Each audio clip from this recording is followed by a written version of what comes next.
tsy mbola tafarina treto i Madagasikara.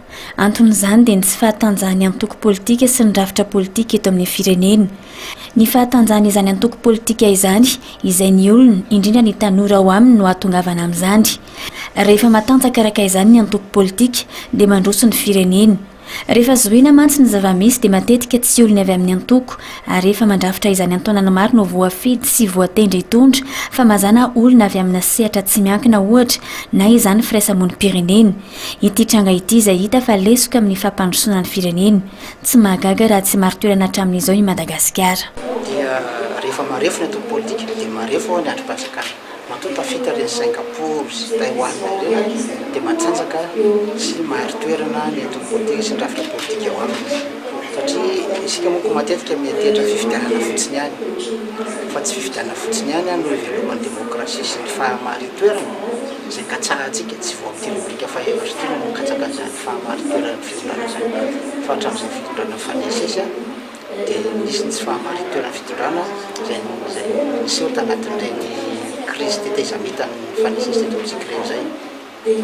Ka rehefa marefo ny antoko politika dia marefo ihany koa ny rafitra politika amin'ny ankapobeny sy ny androm-pahatsakana indrindraindrindra, satria ny antoko politika no manome olona miasa anatin'ireny androm-pahatsakana ireny. Ny fahitana ireo lesika ireo no nitondrana ny tetikasa fampiofanana ny tanora avy amin'ireo antoko politika.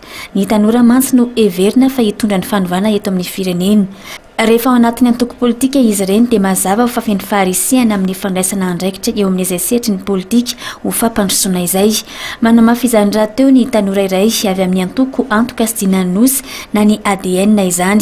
Ny tanora ADN rahateo izay efa hita maneho izay fandraisana andraikitra izay ary mitety faritra maro izy ireo amin'izany. Mifandraika amin'ny foto-kevitry ny antoko ADN rahateo amin'ny fampandrosoana miainga avy any fotony ny fandraisany tsirairay andraikitra. Fanamafisana izay fampiarana ny adidy efa ny antsofoany fotsiny ihany araka izany ity fampiofanana andian'ny fahatelo ity raha ny nambarany antoko ADN.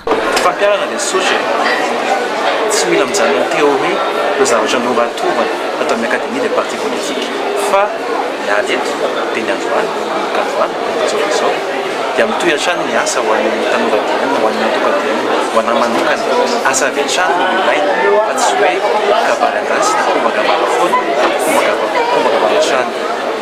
Ny asa mivaingana angambana ataoko hoe pirofo tokony entina anapariahana n'ilay fahalalana rehetrarehetra izay azo dia raha tsika miraha manao zava-misy amin'izao fotoana izao ny mpanao politika ataoko hoe zokiny ampaletrina no mazaka azy dia tsy manana loatra n'ilay ataoko hoe saikefa politika na hoe kolotsaina mifantoka amin'ilay tena fampandrosoana maharitra izay miantevany amin'ny vahoaka ny fotony. Ny akademia des partis politika manokana dia nampiofana ny tanora handalina bebe kokoa ny sehatra politika amin'ny lafiny ataontsika hoe leadership, amin'ny lafiny kolotsaina tamin'ny ny fotony izay manotany amin'ny fianaratsoa tany alalany village d'études ary amin'ny lafiny fiarina amin'ny ankapobeny ny ekonomia io.